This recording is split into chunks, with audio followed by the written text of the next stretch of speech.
Streaming. Oh, Streaming. oh my God, who it is? Here, It's world, here Me we Goes are. Podcast. Oh, oh, oh, Let them have it. oh. Let them have it. All Let them that, have it. all that. Just, Give me, just, get, just take it just get all. all of this. Just take all. 314, baby. Look at him, repping for the St. Louis Uh, round. uh, uh, uh, uh, uh, uh, uh, uh, uh. You already know Bramigos Podcast. Your boy Price, Rob. Me. We are here today. Talk sports.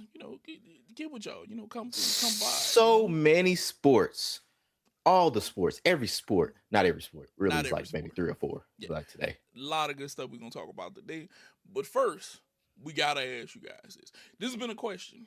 We saw this question and we want to ask you guys this question because we want to, expand upon this. Which is harder to get? 5 sacks in a game or 5 stolen bases in hmm baseball? Now, quick answer, real quick. Rob, which one do you think is harder to get? I said sacks. You said the sacks? Yep. I think I'm gonna agree with you, but I'm gonna say this. I think the 5 stolen bases probably is just as hard. The sacks I Mm-hmm. think is a little bit harder just because of the people on the field, where the Mm-hmm. stolen base can kind of be a timing thing and Yep. just getting off on that pitcher at that particular moment Mm-hmm. and not having a gunning ass catcher behind the plate. Mm-hmm. Because them 5 sacks, that you gotta work. You gotta Yes. work for them 5 sacks. Yes. You gotta work for them 5 sacks. So because this was asked on Blue Sky. If you go, it was a guy named Strange Keith. His account, he had it a few days ago, whatever. But he basically posted a video where a guy said he was talking to his dad, and his dad played football. He played baseball. He said his dad got 5 sacks in the game. In high school, he got 5 stolen bases in the game in whatever part he was in. But so he asked which one is harder, and he said, and a lot of people on Blue Sky said the stolen bases, because I think a lot of people presume, and I think I get the presumption is that they think that like you have to get on base 5 times, like, which you don't. Like, the thing about the whole stolen base thing is you can get it in 3 at bats. Like, if you get on and you steal second and third twice, that's four bases. Then you just got to steal one more after that. And that's if you got the balls to steal home. Even if you're a woman, you have the ovaries to steal home. Yes. And so, like, if you basically like think about it, yeah, that's why I was like, yeah, stolen bases would be, or I'll say the stolen bases would be easier. Sorry, like it'd be easy. I don't know if I said harder or easy, but it'd be easier to get the stolen bases because of the amount of times that you can, like you said, Nate, like, if you got to basically, if you time it right, you get a catcher that basically is going to throw it over second baseman or third baseman's head, or if they throw it at all. Because even if it's runner indifference, that's still a stolen base. Yeah. Like, and granted, don't quote me, because I think that is still a stolen base. But it still is.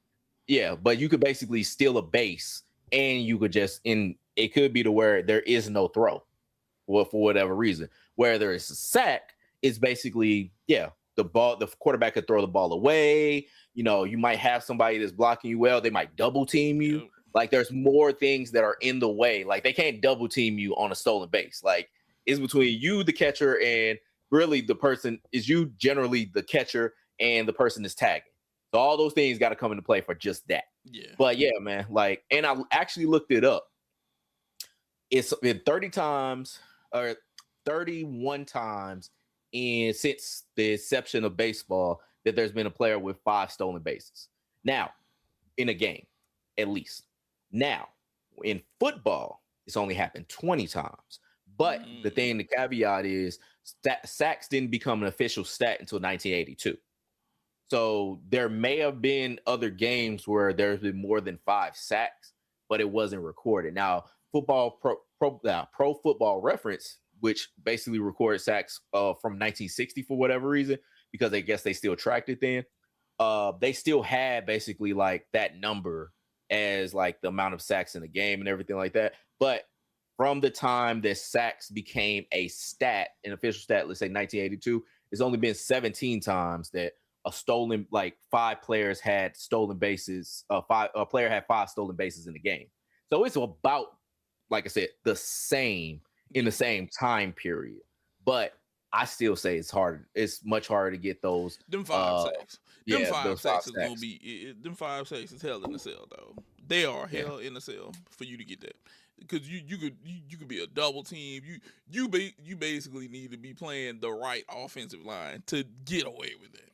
Right. That's Right. my opinion on it. But we're gonna move on. We're gonna jump right into it. You guys, we have to talk about our NL Central preview because baseball is upon us. Spring training is winding down right now. And we gotta cover all of these teams. We gotta give you our opinions. 3 more days until opening day, baby. 3 days till opening day. Okay, Three of them that's things. 1, 2, 3, 3 of them things, baby. That's it. Just 3 more days and then opening day. It's hot dogs. It's baseballs flying. It's pitches going 96 plus. Sundress season. Everything. All of it.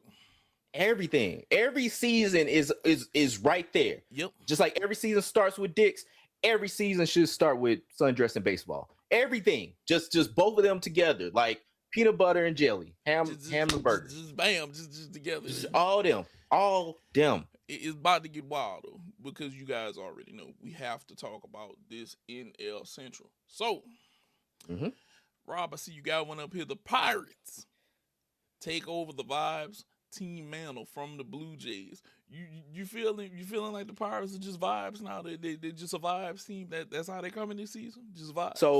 So Baseball Prospectus is thinking they're vibes, but I think they're thinking they're upper vibes. They got them winning 82 games this season. Yeah, I know.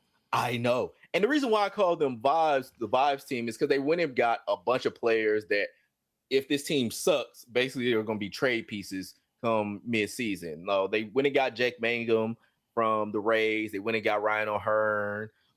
They went and got Marcelo Zuna.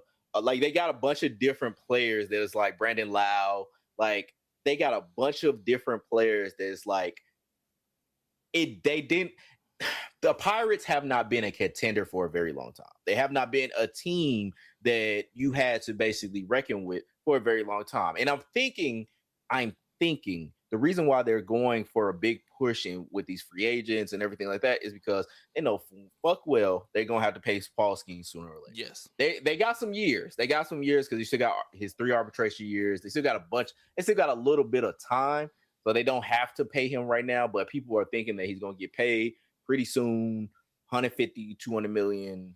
All that. They can pay out his arbitration years. Easy. Which he deserves. This motherfucker is brilliant. But be that as it may, they basically brought up Bubba Chandler, who was a number 1 overall prospect. Yep. Seth Hernandez, they're saying they're going to probably bring up sometime in the near future. They should have Jarrett Jones coming back sooner or later. They would have also got Gregory Soto, who probably will be a trade piece, especially when it comes to relievers at the trade deadline. Of course, still got Paul Skeens, Mitch Keller. Like, this is a team that, yes, can contend, but this thing called the Pirates, which they basically have been this team that just kind of been around. Like, they've been wasting Brian Reynolds' time, even though he really loves the Allegheny River or whatever it is. But this is a team that has pieces that, yeah, they can contend, especially when it comes to the Central, which is more up in the air than probably people think it is. But yeah, like, this is a team that if all these things work right and if all these things kind of go in their favor, they're going to be a major player within the NL. But it's not likely. I don't think it's likely at all because it's the Pirates. And at the end of the day, it's the Pirates. They got a whole bunch of people. Like, when I look at it, it's like they got a whole bunch of people that either were or are number 1 prospects when it comes to, like, Bubba Chandler, Henry Davis, Connor Griffin, who is the current number 1 overall prospect. Like, it's crazy. Like, just thinking about that. So I agree with you a lot.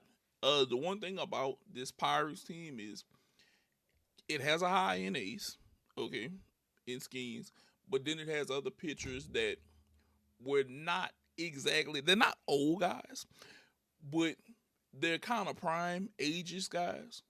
You have a good prospect. You picked up a bat who had a down year in Marcelo Zuna. He only had 21 home runs last year. And the year before, 2 years before, it was 39, and he hit 40. Okay. So I look at it like this. You picked up a bat of a guy who possibly could turn it around because he's de-aging. He could go crazy for you. It could be some wild shit. Skeens is gonna be A's, probably Cy Young. It just maybe, just maybe again. Uh, I think the team is maybe middle of the road, but you said they said 82? 82. 82. 82 wins. That's why I'm like, that's a crazy way, because I can't even think of the last time that anybody would ever project That's the just Pirates over to go. 500. That's literally Yeah. 1 over 500.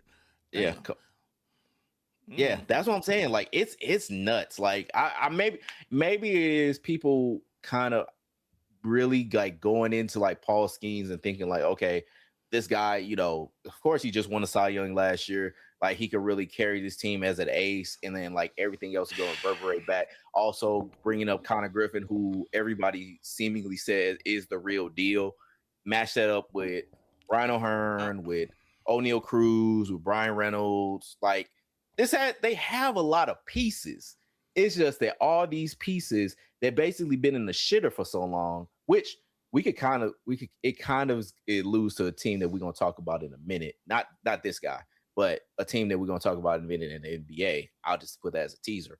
But a team that's been in the shitter for a very long time that basically has a really good player that is essentially gonna carry this team. Like I think people are looking at those aspirations and thinking like, oh, this is what's going to basically push them over the top if we just add all these pieces and basically accentuate the vibes and basically make it to where, okay, now we are somebody. Don't think about what we were. Don't think about what we had, but think about what we got and where we might be going. Like, if they could make it happen, I can see it's an interesting one. I can see where you're going with that, Rob. I can definitely see where that's hey, we could be good. We could be real good. Possibly, maybe. But I don't know. They still a vibes team. But a winning season would be something to build on for them. That would damn sure be something to build on. For sure. I can maybe see that. I don't know baseball reference. Y'all shooting kind of high. Y'all shooting a little. Yeah. Y'all shooting at the clouds a little bit, I think. But maybe they could pull off a winning season. Maybe we don't know. So I see you also calling upon baseball Jesus right here. Lord willing, the Brewers will suck this year. You really hoping for the Brewers to suck? I hope the Brewers go to hell every year. It's a continuous thing for me. Okay, so it's like, okay, I know not everybody has to feel this way. Everybody doesn't have to agree with Rob here. But when it comes to the point of like, hey, Rob, what do you think about the Brewers? I say, fuck them. They say, why? I say, because fuck them. That's why. That's the thing is, I do not like this team. Now, let me go back to baseball perspectives and see where they got them going. And yeah, so they got baseball perspectives. It's got them balanced as all things should be, 81 and 81. So they think that there's going to be some level of regression, which there should be. They just basically traded away Freddie Peralta. Yes. Granted, they got the Miz, Jacob Mizorowski, Brandon Woodruff. If you tell me if you heard this one before, coming back from season-ending injury, Quinn Priester, who I think was one of y'all people at one time. Yeah, one time. Kyle Harrison, who was also one of y'all people at one time. Like they have, Angel Zerpa. They always keep a good bullpen. Like Angel Zerpa, Abner Uribe, Trevor McGill. Like they got a bunch of spot people. Plus, still got Jackson Churio. They signed him. They locked him out of his arbitration years. Bryce Terang, who's got a Gold Glove. William Contreras. Sure. Like they got pieces and everything like that, and they still got basically the tattered remains of Christian Yelich's back. It's the most like flimsy, maybe it's here, maybe it's not kind of thing. But fuck them. Like I honestly, like they brought me so much. I can understand your pain, Rob. I can understand your pain. Yeah, like generally, I could basically give an unbiased appraisal of every Major League Baseball team of what I feel like, what they got, and like what I think that they can do. But to all those points that I could basically make, they could kiss my ass. Like fuck the Brewers, okay? Generally, figuratively, presumptively. Fuck the Brewers. All right. But so yeah, even though basically they ain't really got shit that I gotta be fearful of. Like, yeah, if Christian Yelich becomes MVP Christian Yelich again, I got you. If basically they basically bring up Jesus or Jesus Made, you know, I don't even know if I even said his name right, but we'll say that. I said, I don't even care. I don't care. He a Brewer. Fuck him. But either way, they bring him up or whatever. Jackson Churio basically like goes to the next level and then basically shoots his own self into the fucking sun. I really don't care. I don't care. Boy, the hate is real. The hate is the hate is real. I'm giving y'all the PG version of the hate. Like it's deep. It's deeper than rap over in this motherfucker. But no. Overall, fuck the Brewers. They can kiss my ass. Now, if you have anything you want to say positive about the Brewers, I feel free. I'll say this. Trading Peralta, I do see a step back in regression if they're going to be even. I think this team is kind of going to have to lean on its bats a little bit more. I pray. Look, I'll say this. They're going to need Christian Yelich back to heal up, and I think he's going to have to be in the 35-plus range. I think for home runs. I think Bryce is going to have to show up. I feel like they still have some good young pieces, Churio, Terrain, but I don't know if we know even isn't going to get you a playoff spot. Even is not going to get you a playoff spot. But what we do know is if they can be respectable enough to draw anybody else who wants to even be there. Because I feel like every time the Brewers have had this just greatness raining upon them, something happens. I.e. Christian Yelich is back. You know, yeah. But all in all, I could see them being an even team. 81 and 81. I actually could see them falling below. I could see them right at 80, 79 wins maybe. It just happens. You can't trade away like a Freddie Peralta and be like, we're going to figure out how to win more games without him pitching. And we didn't replace anybody. We didn't bring in his replacement. Okay, cool. It's like bad job training. we got rid of the guy who knew how to do everything, and we brought in a guy who knows how to do maybe one thing. We didn't get back quite the right equivalent. Now, this is a team that I kind of want to talk about with you. What are the Reds except for Ellie starter? Well, Ellie starter wife, you know. Rob, I remember you whenever Ellie came into the league, you were like, Price, this man right here, greatness. He's coming into the league, greatness. Now, I cannot deny him of what he can do, but I damn sure can deny everybody else on that team right now, okay? What does baseball perspective have to man? Now, so when it comes to the Reds, they got them at 78 and 83. Mm-hmm. So, or they got them at 78 wins. So here's the thing. Hunter Green, I think they said is going to be out until July, if I'm not mistaken. Mm-hmm. That's huge. So we starting off in the negative. Oh my God. Because Hunter Green, if you want to talk about somebody else that's the real fucking deal, that man, especially a brother, like that man is a real fucking deal and everything. They're also sending Chase Burns to basically start off in the minors for whatever reason. Mm-hmm. Not sure why. But essentially, this is a team that they basically brought in Nate Lowe. Of course, they traded for Ke'Bryan Hayes last year. He's going to be basically the mainstay at third base for them. Mm-hmm. But yeah, and you still got Ellie. Oh, and they brought in Eugenio Suarez too. So I don't know if he's going to play third base or he's going to DH, but it's probably going to be DH in a bunch. But yeah, like this is a team that's like also a team I don't necessarily like. But, and there's a story behind that. If you get me drunk, I'll tell you. But like, it's basically, this is a team that they want to be good. They truly, I think, want to be good. But they're the Reds. And they basically have not been relevant in, I can't even think of how long. I can't even think of the last time they even made the playoffs. I got to look that up too.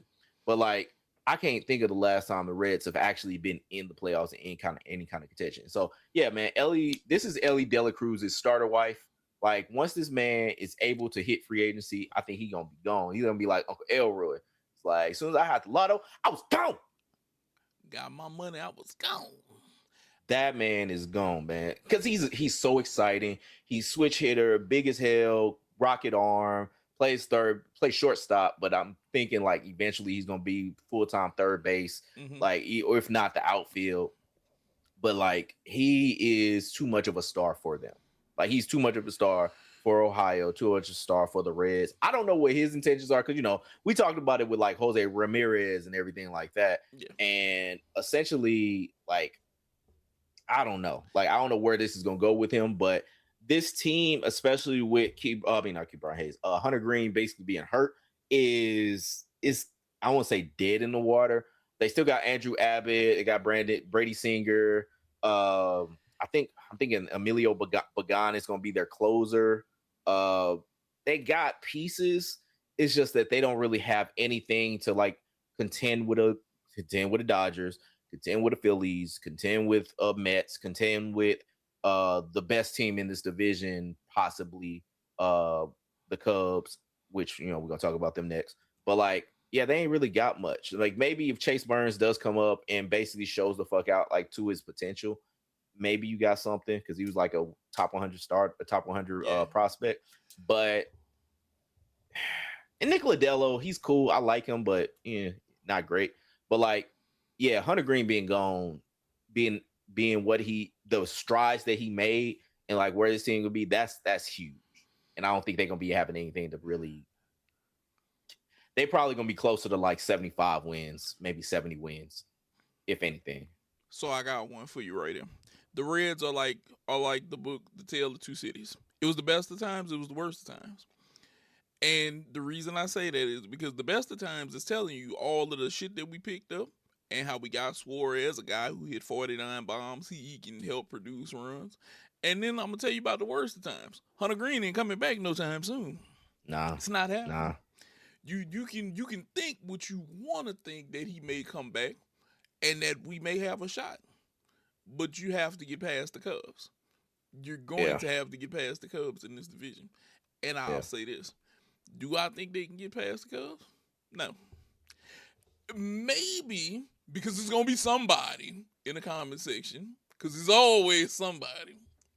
Somebody's going to tell me, yes, they have a chance at this. And look, I'm not saying that you're wrong, but I'll say this. Rocky had a puncher's chance, and he did beat Apollo. Eventually. He eventually beat him. But I think that they're looking to try to be as exciting as possible with Suarez swinging the bat, with Ellie swinging the bat. I think that it's going to be manageable pitching, so to speak. And we're going to hope that we can be above 500 and hope that we can kind of contend. And we can hope that the Cubs just, kind of crash and burn. And, the Hindenburg happened once. Maybe it can happen in the Major League Baseball again, and maybe you can slide in there. You never know. But do I think it's likely to happen? No, not at all. I don't see it happening. But just look, Angels in the outfield. The kid said, just maybe. Yeah. It's one of them. Maybe this could happen. Maybe it could, but I don't think so. Not in my opinion. Now, as we're moving on, the Cubs, class or ass for the division. I'm gonna help you out with this one. I'm gonna go ahead and call them class. I'll say this: the Cubs are a team where I feel like they're built well enough. Okay, I don't know if you saw Dylan Carlson's solo home run the other night. He plays for them now. Yeah, that man has been passed. That man has been passed around. No, wait. Who is he playing for now? Cubs. Dylan Carlson? Yeah. My sweet baby Dylan? Yeah. Hold on. I'm not seeing him. Okay. Good for him. He hit one in the six. He won in the six. Good for you, Dylan. Yeah. He put him up in the six, and I was like, God damn. I like, look at Dylan swinging the bat, goddamn it. Man, look. Okay, so because this is gonna come up I guess he was a non-roster because I had to look it up. He's a non-roster invite. The thing is, that's gonna be crazy if that man gets any kind of playing time. I know this is just a sidetrack, but that man gets any kind of playing time with the Cubs. It's gonna be funny as hell. Because like this is Patrick Wisdom 2.0. Like this is the thing. Like so for y'all that don't know, Patrick Wisdom was a former third baseman for the Cubs. They actually had this with Michael Bush too, what the Cubs did. But never mind that. But like yeah. Like we had Patrick Wisdom, that man went to the Rangers and then started being good and then flattened out. But yeah, like I could go on. I could, you know what? I interrupted you because I could go on forever about Dylan Carlson. But yeah, look, solid pitching there. Matthew Boyd, Edward Cabrera is there. Cade Horton, all solid pitching. Hobby Milner is there. I feel like they're going to be. Yeah, Jordan Wicks. Yeah, they're going to be there. I think this is the division winner. This is your division winner right here, Auburn. And of course, you know they took Alex Bregman from me, but we're not going to talk about that though. We're not going to talk about that because you know, Alex, me and you. I would love to. We gotta have a discussion. I would also love to. Whenever I see you. But I also still don't want to interrupt. No, we did talk. Well, we talked about it in the archives. Yeah, we did. I can't keep a third baseman just like Pam can't keep a man. Like, yeah. But I mean, see, I ain't want the other one though. I wanted this one. I know, and y'all only had him for a year. Y'all rented him. Like look, it wasn't your girl. It was just your turn. Yeah, pretty much. But they solid hitting. Nico Horner, Matt Shaw, Dansby Swanson is still there. Of course, Pete Crow Alonso. Of course, you got Pete. And I don't know about you, but every time I think about Pete Crow Alonso, you saw the photo of him and Sammy Sosa? Okay. And Armstrong. I mean, I don't know why I said Pete Crow Alonso. Pete Crow Armstrong. Have you seen, I want to say Sammy is still light-skinned Sammy in that photo? And it is crazy because he's dark-skinned.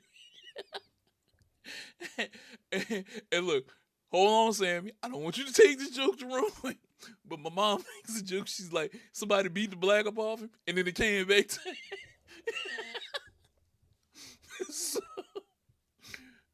So every time I think about Pete Crow Armstrong, I think about that particular photo, and I'll be like, and black finally came back after they beat him. It just took a while. It took a while, but it got back. Seiya Suzuki, they have a solid. They have a very solid hitting lineup. They have solid pitching.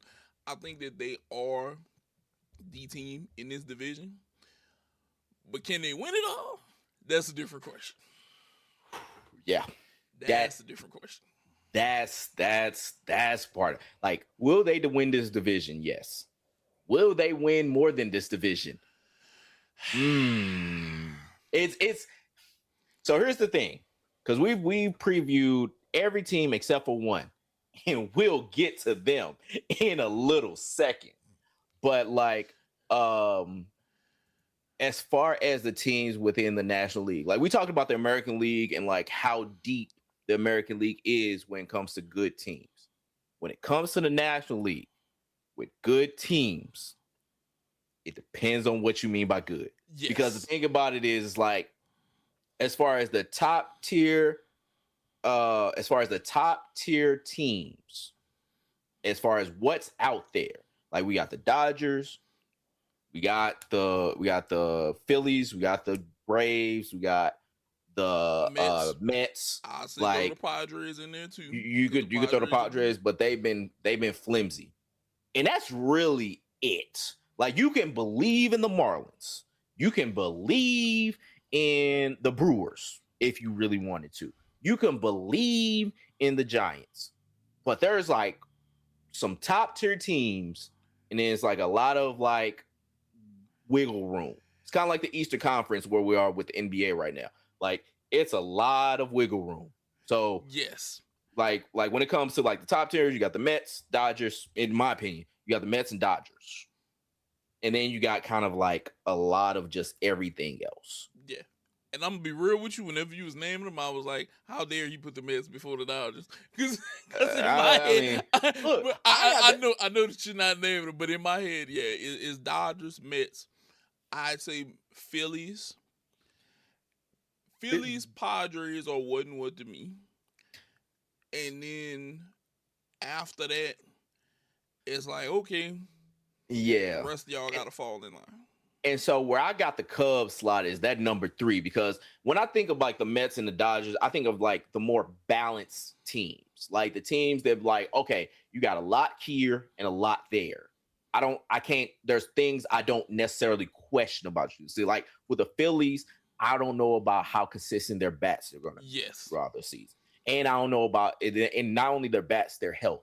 Because when you talk about Bryce Harper, when you talk about Trey Turner, you got guys that are basically they're here and they're there. Yeah, they're here and they're not. High in Ferraris, though. But that rotation is mean. That pitching staff is mean. Yes, that is a very vicious pitcher staff. But it's like I don't know about their long-term health. When we talk about the Padres, it's really more just the past history with what they've done, and essentially like kind of like what we talk about with the Pirates, where it's like you have. But on the other end, like you have talent, you have things that I can look at and empirically say you have some of the best players in Major League Baseball. Like when you talk about Fernando Tatis Jr., those kind of guys. But you also basically had some failures where it's like you don't really go over the edge. You don't basically go to that next level to say how good or live up to the potential of like what you are. Like when they had Juan Soto and stuff like that. Like you don't go to that next level and then basically show me that you are one of the best teams. Kind of like Josh Allen in a sense. But like but that's where I like don't really put them up there. But like when it comes to like the Mets, even though the Mets are the Mets, they've had their history and everything like that. This is such a formidable team and such a balanced team. Same thing with the Dodgers. They just got everything. They just got perfection up and down their fucking organization. But it's like those are what I'll basically say the criminal crime. The Cubs right here is like, yeah, like that still upper tier. They're right there as far as like, to me, the third best team in the whole National League. Like you just talked about, they got Eric Cabrera, Shota Imanaga, Matthew Boyd, they got Michael Busch, they got Pete Crow Armstrong, they went and got Michael Conforto, whatever that means. They still got Seiya Suzuki if he can stay healthy. And see, that's the problem with this team. It's a lot of we're in the middle good, and we have health problems at certain positions. And look, if they had a killer rotation, I think we'd be pushing them more towards that Philly slot. We'd be pushing them more towards the, hey, y'all pitching is so goddamn good. It's like, it is what it is. Yeah. Oh, I see you in champion the Chad Wildcats winning it all, Arizona. Oh, you're a Wildcats fan? Shout out to you, bro. Shout out. Look, trust me, we're gonna be tuning into the games like right after this. But no. This is a team that I think can win it all for at least the National League. I think it can win the National League, but can it beat the Dodgers or the Dodgers or the Mets? No. I don't. They got a puncher's chance, but I don't think they can follow through. Like I said earlier. But it's also fuck the Cubs a little bit. Like I said earlier, Rocky beat Apollo in the movies eventually. I don't think that's happening with them. I don't think the Cubs would beat out the Dodgers. I don't see that happening. It would have to be such a hot streak, and the Dodgers would have to be on such a downturn for them to get through this. To me, it's like this. Do I think the Cubs, whenever I think about that matchup, do I think the Cubs can be higher than the down Dodgers? Okay? No. The Dodgers sit on their wallet and they're still higher on a downturn than the Cubs be alive. I mean, yes, the Ricketts got money though. Yeah, but they not spending money though. That's the thing. And I remember listening to an interview with Andrew Friedman, and he basically pulled out, he was like, hey, of these other teams only spending like 30% of what they got to basically bolster their roster. We're spending like 70%. They do, even though they got a lot of money, they allocate it to their baseball. Where motherfuckers would be like, they like the gif of the Dave Chappelle with his money like from the Oprah segment where he's like, yeah, Like that's half how they are. half of them are gonna hold this money forever, and we're not gonna get anywhere. So if you're not spending money in baseball, you're not gonna see the turnover that you want. The Dodgers are showing you the turnover of money, attendance, championships, just an abundance of talent on the field. They're showing you what the turnover is if you decide to spend money. Cubs not spending no damn money. Like you I like said, that. Dave Chappelle, don't take my money. Yeah. But it is Now, what it is. I mean, the what I will say is, as far as like within payroll, it looks like the Cubs are number 8, so they do have a chance. Like you got to be in the top 10, base. Well, not got to be, but generally the top 10, anybody in the top 10 in baseball when it comes to payroll wins the World Series. You don't really find anybody outside the top 10 to win the World Series. They ain't got to be number 1. They just got to be in the top 10.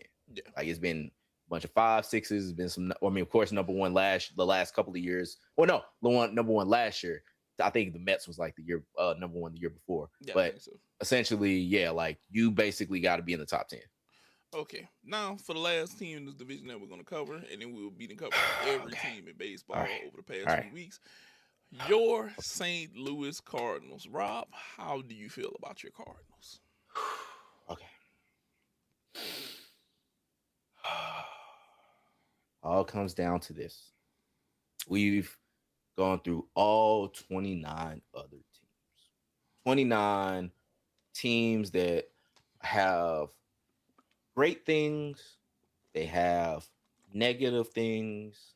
They have things that you can aspire for. Mm-hmm. They have things that you can very much criticize. Like, there is so many things, so many ways I can basically talk about each team when it comes to Major League Baseball. And I see a lot of people talk about Cardinals and like what they're doing and how they're acting, reacting, especially with the amount of trades that we had this offseason when we talk about essentially giving away Nolan Arenado because we're still paying them most of his money. Mm-hmm. Trading away Sonny Gray and Wilson Contreras, like giving them just a lot of just stuff that we had that we used to basically go, and push for the future. Basically giving away, got a lot of spots. We did bring in Dustin May, from your beloved Red Sox. Yes, you did. Did. Because of the person right over here, Mm-hmm. Mr. Kane Bloom, who was a former Red Sox executive. He's replacing this guy, John Mozeliak, who is the president of baseball operations. So this is a whole new era for Cardinals baseball. This is going to be the first season without Mo in a very long time. It's been, Cardinals fans, it's been a long time in Mo we trust. Very, very long time. And that's why I have optimism when it comes to this team. Now, granted, Really? a lot of Cardinals fans have been beaten the fuck down the last few years because of everything. Like, whether you're talking about the team that hasn't really made the playoffs in a long time. When we did make the playoffs, didn't do anything in the playoffs. Like, we haven't gone to the NLDS in, I can't even remember how long. It's been a long time. Like 10? Probably since the world. No, 12, something like that. It's been a while. Years, something like that. I'm gonna look it up in a minute. But essentially with this team, it's hard to basically okay. I know a lot of people are basically like the Cardinals are going cheap. The DeWitts don't want to basically spend. That's putting ourselves in the shitter. What I would combat with, okay, the last time we went to the NLCS was 19. Okay. We got swept. And so let me look. That was last year of Schilt, I think, or one of the last couple years. Oh, yeah, that was the year that the Nationals won the world title. Man, Anibal Sanchez, who we thought wasn't going to do shit, pitched 8 innings because we were like, as long as we get through Anibal Sanchez, we'll be fine. And then Anibal Sanchez said, no, the fuck you won't, and then put the boot to ass right there in the NLCS and basically pitched like 8 scoreless. And it was because we were like, all right, if we because if we get through Annabelle Sanchez, all we got to do is deal with Max Scherzer and Strasburg, and we'll be fine. And then that nigga just said, ha, ha, ha, fuck you. And then just basically just his foot probably still in our ass. I got nothing against you, Annabelle Sanchez. I did not think you. I was unfamiliar with your game, sir. But either way, like, yeah, that was the thing. Yeah, it does. But that was the last time we've had any real playoff success. So when it comes to this team, Baseball Prospectus has us winning 66 games. If we round up 67 games. Our pitching staff, our pitching rotation is as follows. And tell me if you've heard the name before. Matthew Liberatore. Yes, heard him. Andre Palante. Heard him. Michael McGreevy. Him too. Dustin May. Definitely heard him. Kyle Leahy. Yeah. Okay. So we have, because my boy Smart, he knows about these teams, especially because all these niggas were on the team last year, except for Dustin May. Yep. And we have a lot of people waiting in the wings. Quinn Matthews, Gordon Graceffo. We got basically a lot of things that we could look forward to. And now, granted, I'm going really long about this, and that's really because I have, and this is not cope. This is not something where I'm like, oh my God, I have to deal with this team basically having no stars for the first time in a while. No, man, this is really more than I'm like, we got JJ Weatherholder, which is one of the top prospects in all of baseball. We got Mason Wynn, who I think can be a superstar in baseball if given the chance. We got Victor Scott, who is possibly the fastest person in baseball. We got Ivan Herrera, if he can stay healthy, is one of the best hitters can be one of the best hitters in baseball. We have Jordan Walker, who I still believe in. He does. I sure do. And I'm probably I'm gonna be the last one on that fucking island until that motherfucker is not on a fucking baseball field ever again. I will believe. I believe in Jordan Walker. I believe in Jordan Walker. I will. I do. And that's mainly because he's a brother and he seems like he has the tools. And we got like 10,000 catchers. But either way, other than that, like, this is a team that I really feel that he be the best person to say what exactly it is. But I really believe this is what I think the plan is for the St. Louis Cardinals. You ready? Yeah. Ready. Yeah. I think what they're trying to do is that they're trying to basically get a lot of these guys who have never really had a ton of touch time with the league to basically get that touch time, be great, and then bring in a star or stars to the team eventually, possibly when the DeWitts die. But either way, they will basically go, because we did it before. We brought in Paul Goldschmidt. We brought in Nolan Arenado. Mainly because the demise of the owners is wild. Well, prove me wrong, DeWitts. Prove me wrong, Bill DeWitt. All right? Because look, like I was going into, we got the Arenado trade basically for nothing. Like, we traded away a bunch of bullshit and got Nolan Arenado. We also signed Paul Goldschmidt around that same time. So it's not to where they haven't gone out and been aggressive to get players that are worth a damn. Paul Goldschmidt won an MVP with us. Nolan Arenado was in the top 3 in that MVP voting that same year. So it's not like we never did it. But I think the thing is, we had to get them out of there in order to get even though he's not great, but these guys, he won a Silver Slugger last year, Alec Burleson, yeah, and the JJ Weatherholtz, because there was no real spot for him because we had to trade away Brandon Donovan, which is another guy we had to give away. But we got City J. Like, we had to basically move guys that were worth a damn to basically give guys who we think could be possibly better than them a shot and actually touch time within the league. Is this year going to suck for us? Probably. Do I care that it sucks for us? No. And the main reason being is because if we got to basically give guys that are younger more time in the league to basically get in front of major league pitching, in front of major league talent, to then become better major league players, I think it's worth that sacrifice. Plus, I ain't paying for tickets at Busch Stadium anyway. But I think this is a good thing for the team overall. It's a bitter pill to swallow, but we've been swallowing bitter pills for this fucking team for at least the last few years. So it's just another one.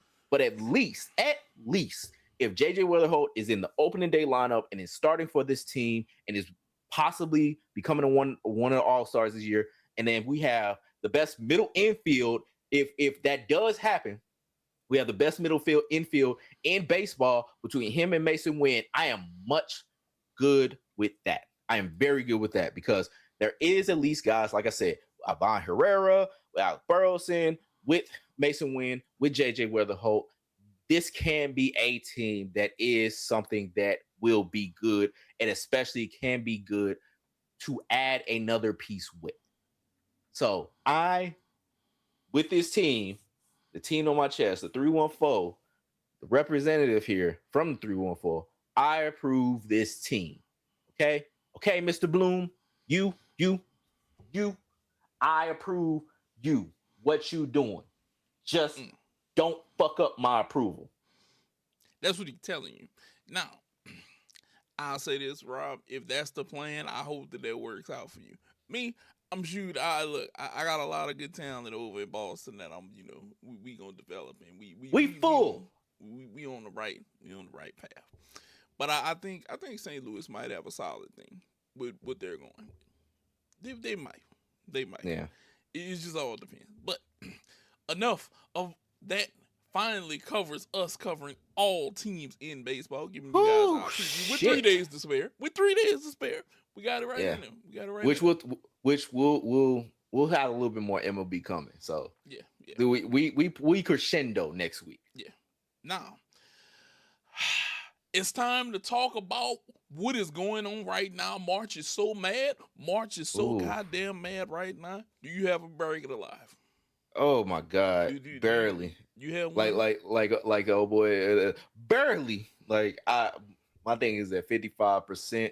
Like, of course, we had I did at the last minute do a Bramigos Pod tournament challenge. Yeah, and it's only me and the homie Visky who is still on assignment here. I was supposed to do one. I'm upset that I didn't do one, but I'm kind of glad because I had one bracket. I remember thinking that I was going to do our bracket with Wisconsin beating High Point, and Wisconsin lost High Point by 1 point. Yeah. It's crazy work. I did lose a bracket, and I remember saying this to one of my other homeboys. I got a bracket that it would still be alive, but I lost by a total of 3 points because TCU beat Ohio by 2. And High Point beat Wisconsin by 1, and I was like, "You motherfucker!" So made me dirty. So right now, all like my Final Four is still intact. In my Final Four, I got Purdue, I got Duke, I got Purdue, Duke, Arizona, and so champion. I got Arizona, and then I got Michigan as my Final Four, and of course that's still intact. I think most of my Elite Eight is still intact. I think. Basically, I got most of my shit still Purdue intact, except for like you right now by 4 points. Yeah, 57 seconds. Yeah. So if they could like win out, I'll be straight. But like, yeah, like most of my shit is still mostly intact. Like the only one I think my Sweet 16 kind of got fucked up with Vanderbilt losing. Yeah. I had basically Vanderbilt beating Nebraska. But most of mine is still here to go. It's just that yeah. Oh no, let's see. Florida, I got Houston. I'm still trying to figure out what my brackets actually look like, because I'm trying to go do this shit from ESPN. I mean, granted, it's only 2 brackets left that are perfect, which bullshit. But be that as it may, my shit is there. Yeah, no, my Final Four is Houston. Excuse me, it's Duke, Houston, Purdue, and Michigan. That's what my Final Four is. Yeah, so that's that. And then yeah, like my Elite Eight is Florida, Houston, Michigan, Iowa State, Arizona, Purdue, and then Duke, and then Michigan. So yeah, they got 1s and 2s and 1s and 2s. Yeah, that actually sounds pretty good. I will say this: Duke gave me a scare first round because they only beat Siena by 6. They like scared the hell out of me. I was like, why is Siena hanging with Duke? Like this, a 1 versus a 16 with that scared the hell about me. But they bounced back. They slapped TCU after that. They said, okay, we're gonna show you how this gets down. I'll say this: I think Michigan might win it all. Hey, look, the way they beat up on the Billikens, I was gonna say, well, from Duluth, that she's saying, like, yeah, right there in downtown. Yeah, like I thought that basically it was a chance that like, yeah, they was gonna get, or I was like, okay, maybe they might have a chance, especially coming out of halftime. Like, okay, they might do it.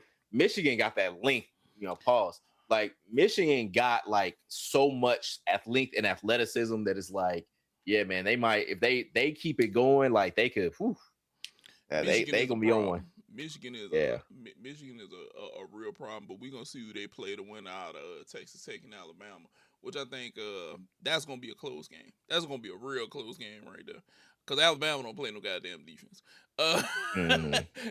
Alabama is a bunch of offense, and I like to think Alabama is James Harden in team form. Ole. Yeah, it's just like, look, they got that Mike D'Antoni, like, look, 7 seconds or less. Even if they score 7 seconds or less, fuck it. They with it. They gave Hofstra the business. It was 90-70. I knew that they were gonna put the brakes on.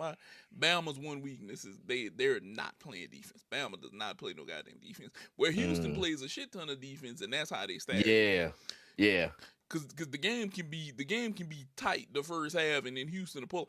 The game was kind of tight first half between Houston and Texas A&M, and second half Houston was like, okay, this is the point where we throw our head back and laugh, just like on the Georgia Jungle movie. and it was because it ended.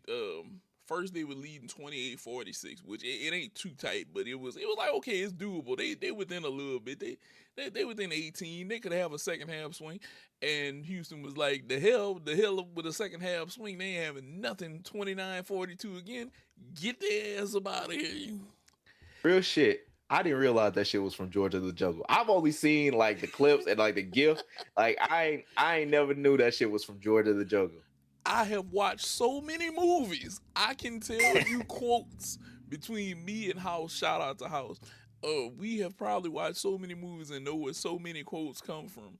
And it's like, you remember that? And I was like, every time I see that meme, I'm like, that's Georgia Jungle. I remember this movie. But Houston is crazy defensive wise. They hang their hat there, and they've been, to me, a little bit better on offense this year. They are crazy good. Yeah.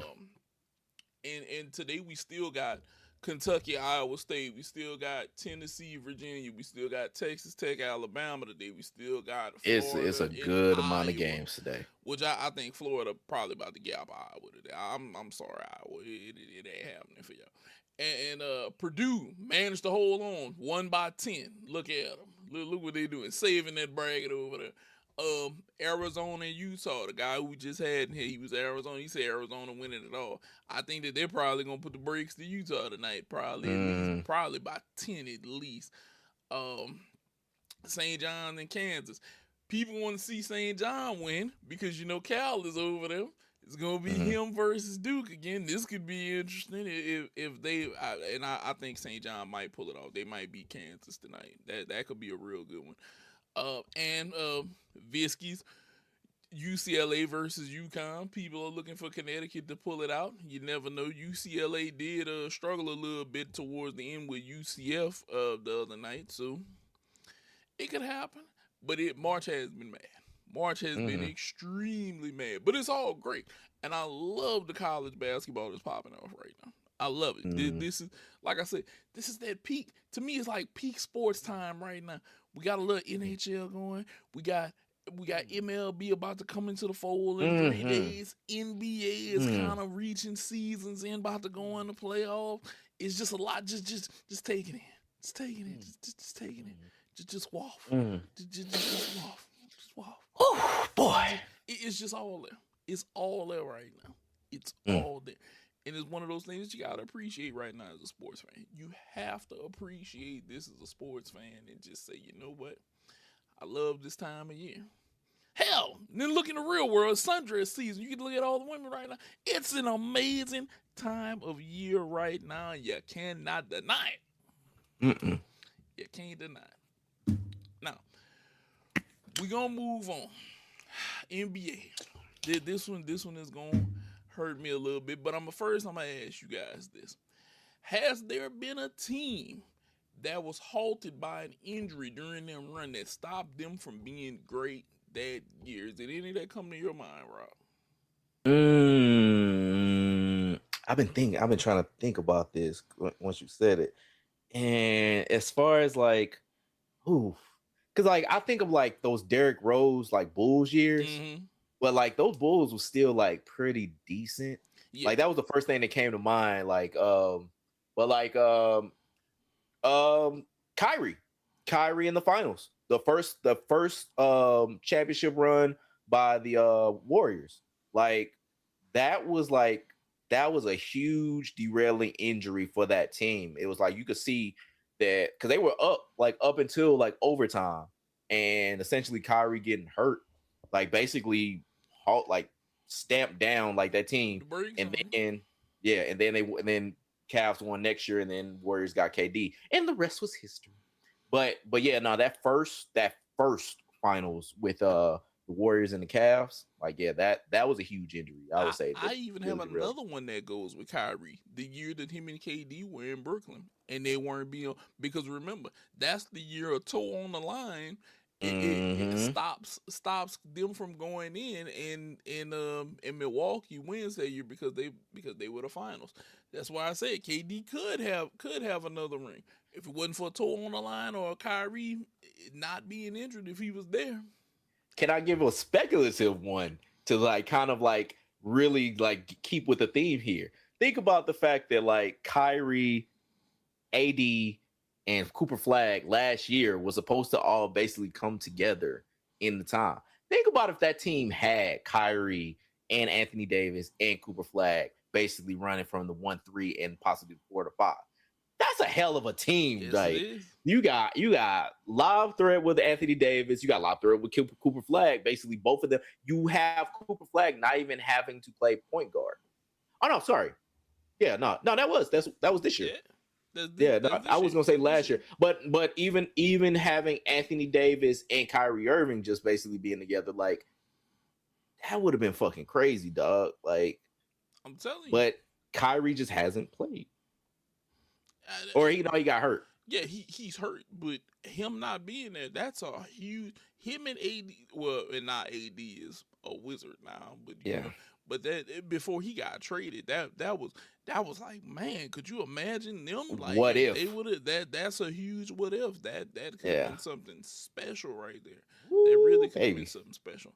Like that, now it's gonna be his turn maybe with Trae Young, which Trae Young is one of the deadliest pick and roll guards out there right now, and we gonna see where the Wizards pick fall, but it could be crazy. This could be crazy for them.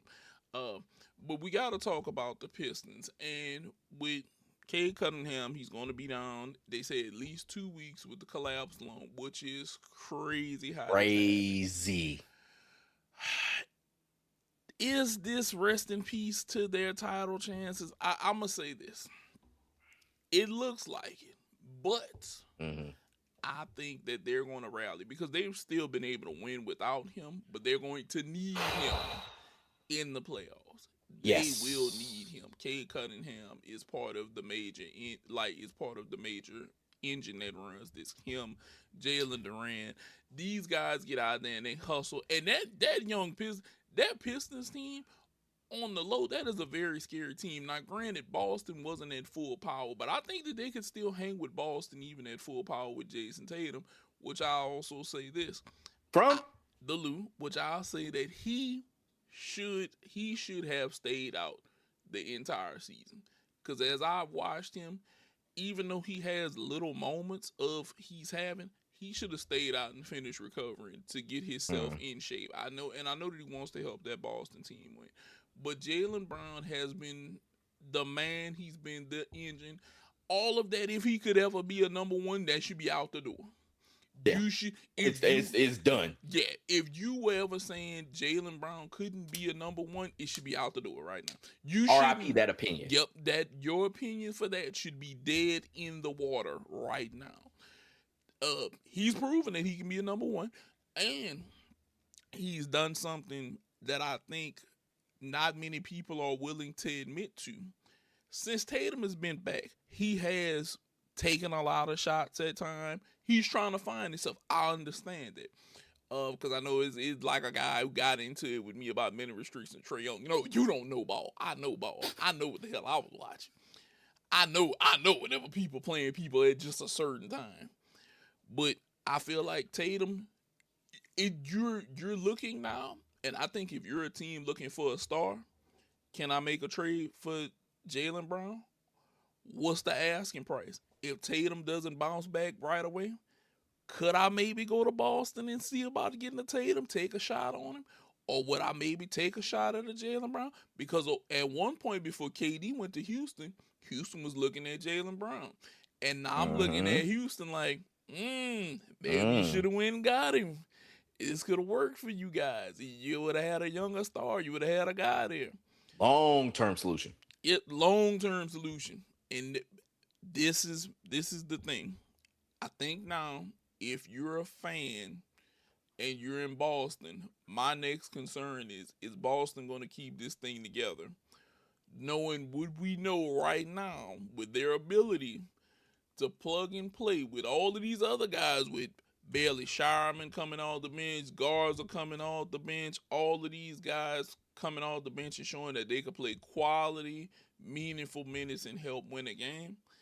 Now you're looking like, maybe we could, even though Vucevic is going to come back, you got another big man who's pick and roll, we got a jump shot. Now you're looking at it like,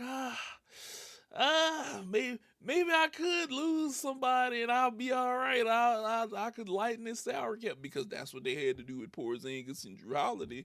They had to come up off of the salary cap.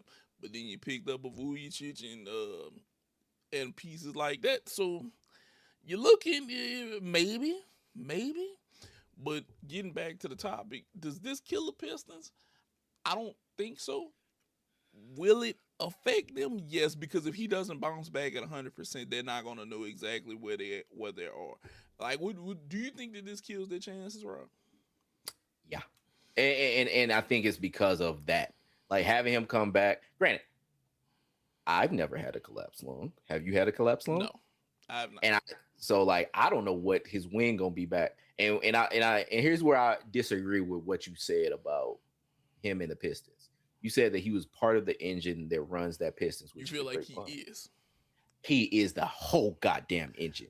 That team basically runs through him, and basically, like, when it comes to the playoffs, that's when basically you run through your best player.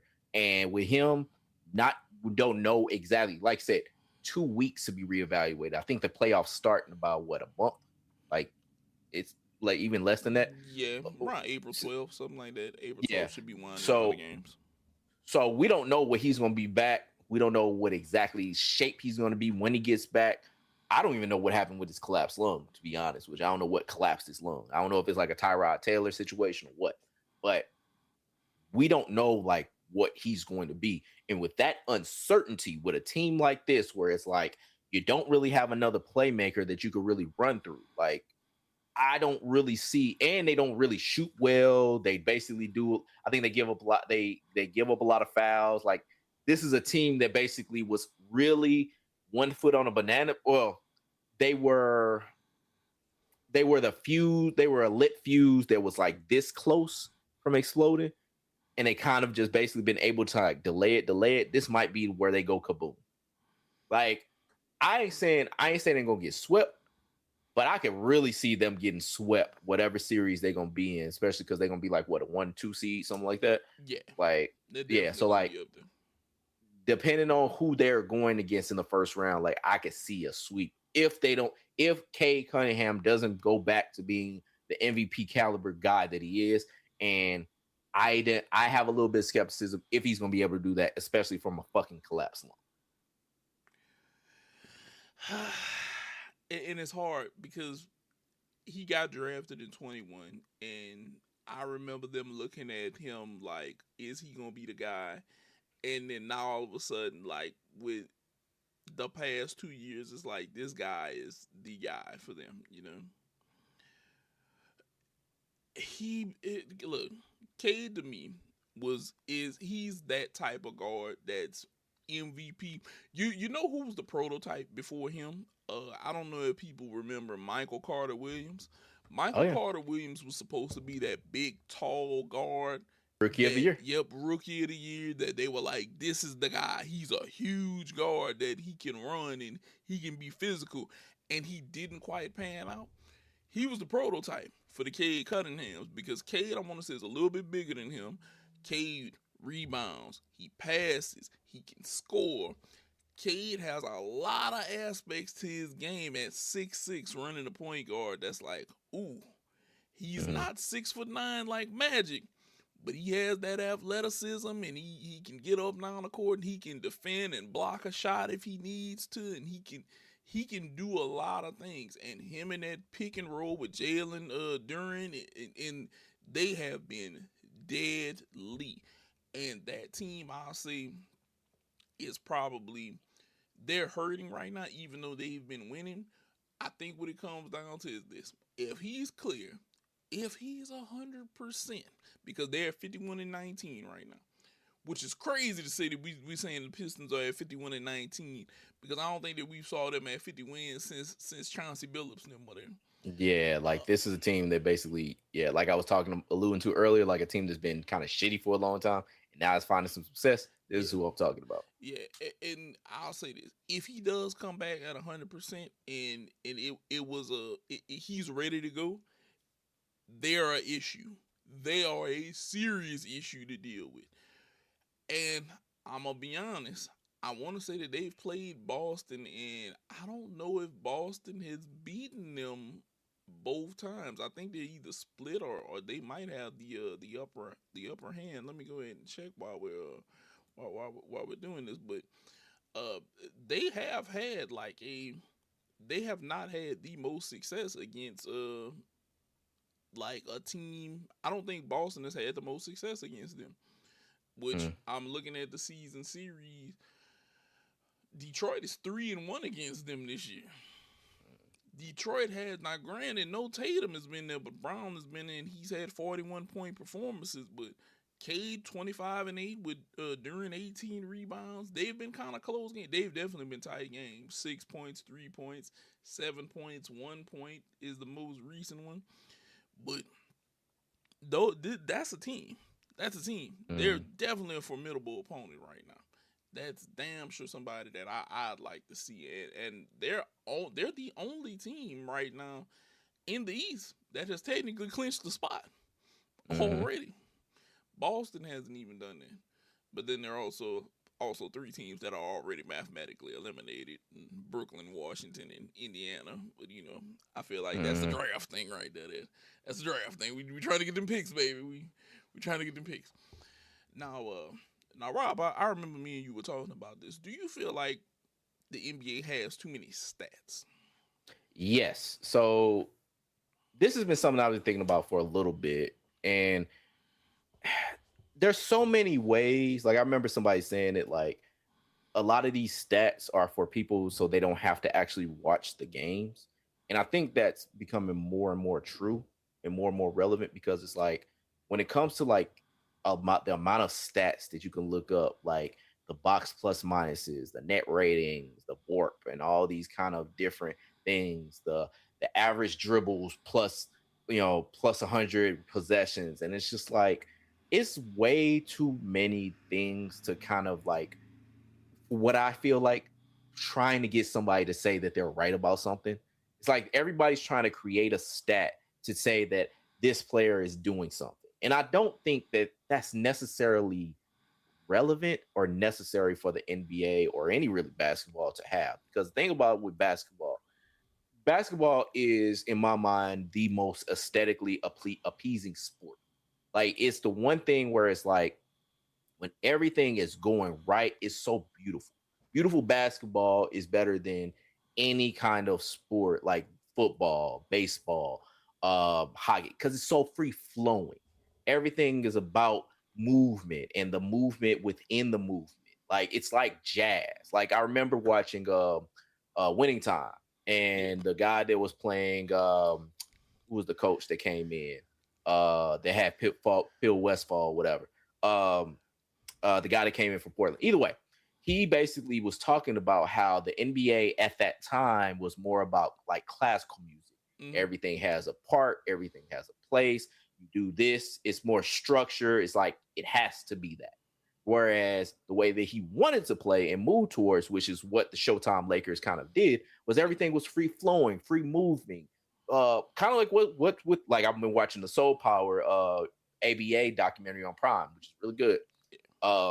But it's about free flowing. It's about basically movement and feel. And I think the thing with the NBA is when you have all these stats that really people try to keep going with, that essentially are stats you have to explain.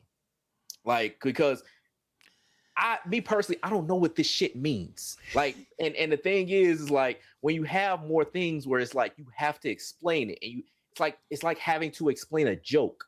If you don't have that visceral laugh when basically it's said to you, you already lost. Yeah. Like when you can't basically get somebody, I would say at a layman's kind of level, it's like you already lost. And when it comes to the NBA, when it comes to basketball in particular, I think that there's been a lot of nerd play where it's like everybody wants to have a goddamn stat about every goddamn thing.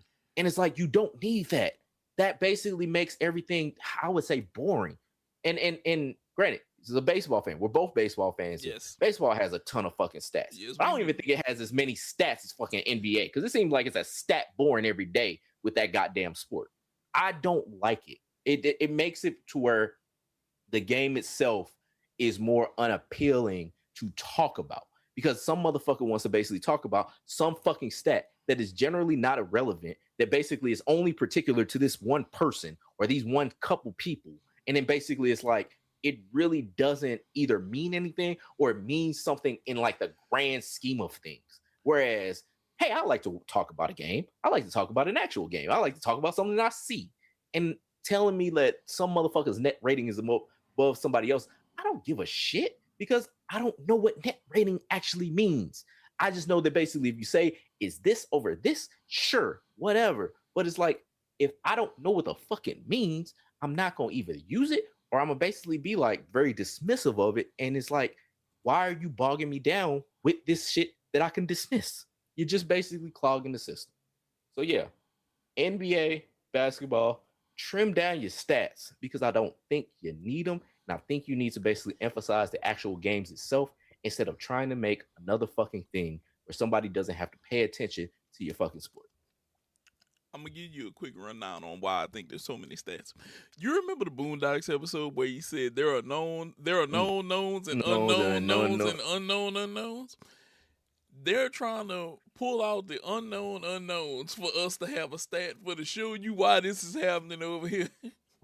That's all it is. And I feel like, yeah, it's too many things. They are bringing stats crazy. Because I remember whenever at one point it was, how many points have they scored in the season? Okay, what's the most points that they have all time? And now you see stats of the most points all time, the most points plus playoffs all time, and this plus playoffs, pace and all. It's like, and okay, it's like, are we just bringing this up now because are we trying to accelerate things? Some of it I think is marketing. Some of it I think is they just trying to throw another stat out there. It is a lot.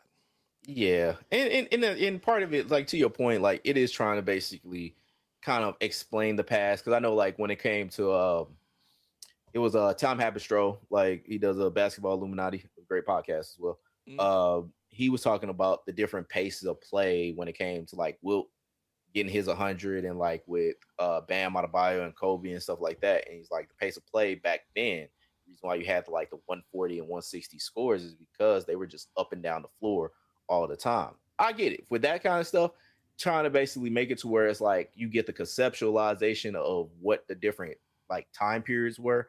And like, yeah, because he was talking about like with how how Oscar was able to average triple doubles in the average a triple double in the seasons because of the pace of play was just so crazy. But it is also to where it's like they bog down with other things where it's just like, dog, I don't need this. And you just it feels like I feel like KD when he basically said, I don't want to basically have a hoops conversation and need a spreadsheet. Like, I don't really need that. And I'm not the biggest basketball fan either. Like, I love baseball and football. I like basketball. But like, I don't really want to have a fucking spreadsheet to talk about the fucking sport. Yeah, we And I don't really I don't I don't remember algebra either. Not a lot. Not a lot. Like, I got 2 degrees. I don't need that fucking shit. Well, look, once you obtain this, look, I don't need this anymore. That shit is that those days are done, buddy. Like, that shit is out of here once I get this. But the next 2 things I really want to talk about real quick. The Lakers, it seems like they've caught fire at the right time. Luka is on his shit. LeBron has had probably the best game I've seen him have in such a great time where he shoots 90%. Um, the Lakers on fire at the right time, but do we think this is sustainable for the playoffs? I'm gonna be honest with you. I think this is the right run for them to get a good seeding to face a lower team. But I don't know if this is going to be sustainable for the playoffs. I don't know if 41-year-old LeBron is going to be able to keep doing what he's doing next to Luka. And some people are going to say the brunt of it is going to be on Luka. LeBron just has to chip in. The other guy's going to have to figure it out too. Okay? mhm. And I also say this about the run. The run started with a very quick, well, part of the run has had a very questionable moment with the Denver game. And not many people want to hear that because Visky, who's out on consignment, hates whenever I bring that up. He's still upset whenever I bring that up because the refs admit to, hey, we shouldn't have called that call in the last 2 minutes. That gave him a chance to tie the game and got this to where it is and then won it. And I was like, look, as long as they acknowledge it, we all know come playoff time they're a little bit more lenient. They let certain things play out. But do I think the Lakers can sustain this? I don't think so. I think if they run into the right opponent, that it's going to be a fight for their life again. I think that they don't want to see a Nuggets. They don't want to see a Nuggets. They don't want to see a Thunder. I don't know if they maybe even want to see Minnesota. Okay. I don't think that it's certain teams that they're ready to see as of right now, because right now would be 3-6. They would have Minnesota. That would be their matchup right now. I don't know if they want to see a Minnesota. Maybe. I don't know. But I'll say this. DeAndre Ayton is an issue as a big man. Something is wrong. He's always something wrong. And I'll say, and look, and Rudy Gobert is not having the issues that he's had, even though I still feel like he got paid and he's a huge salary cap chunk, but he's a shot blocker. He's a rebounder. He's still, and recently he's been getting double-digit points past few games. He has been doing what he has to do as a big man. DeAndre Ayton fails to do that at times, and I don't think the Lakers have other proper big men to deal with that. They don't have a Jokic stopper. And outside of one game, every time Jamal Murray sees the Lakers, I swear to God, he turns into Michael Jordan. Because he sees the Lakers and he's like, and that's whenever I knew I had to take care of this business. And he gives it to him. So I don't know if it's going to be sustainable because Luka's so hot right now. He's going to have to continue to be hot. Did he make it to the finals? Yes. But in the finals, they kind of showed you where he's deficient at if you can attack. Now, he has been better on defense. I won't lie. He has been somewhat better on defense, but he still has moments where he's lapsing.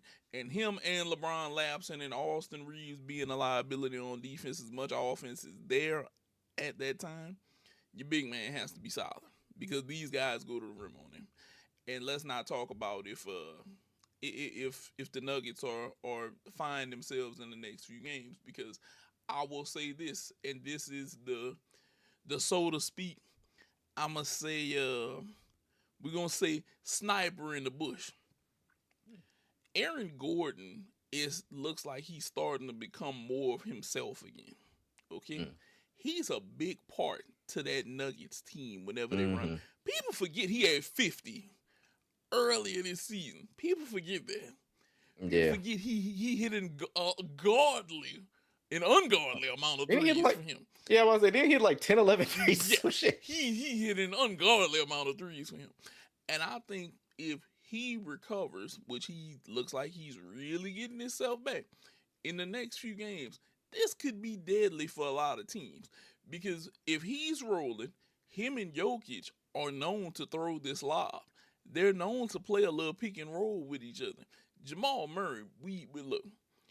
In the words of Stephen A. Smith, he's box office whenever he needs to be. Okay? And if Jamal Murray is there and Cameron Johnson can get himself together and he can show up, that team is still one of the teams to beat in the West.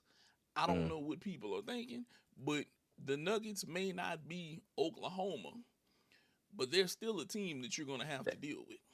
But they're a team that basically took Oklahoma to 7 and just did not have it work out. It's like they can beat Oklahoma. And let's not talk about San Antonio waiting also. With Wemby, that's another team. Houston look like they're trying to finally figure something out the other night on offense. They're trying to find themselves. So it's a lot that the Lakers would have to worry about just in that top 6.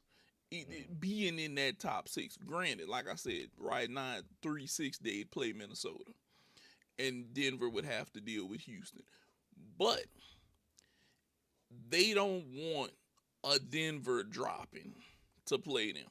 I don't think you want to deal with Denver the next 6-7 games. Because then I feel like Denver's one of them teams, they can run 7 games and then go out here and run 7 more, and the guys are just kind of built for the long haul. Jokic, as much as people love to make fun of him, like I said, he's the guy that you think that he should only play at Anytime Fitness, but he plays in the NBA and he gives people buckets. He gives buckets at a large value, and there's nothing that you can do about it. Nope. So do I think that they can deal with it? I don't know. Do you think that they're ready? Sure. I mean, I think is like they have a team that does not play defense, that really has like we've talked about an aging superstar, a guy that basically is waiting for the aging superstar to leave, in Austin Reeves. And it's in, like you said, DeAndre Ayton's right there, not being much of a lick of help. Nah, man, this team is ready. This team is going to get beat in the first round.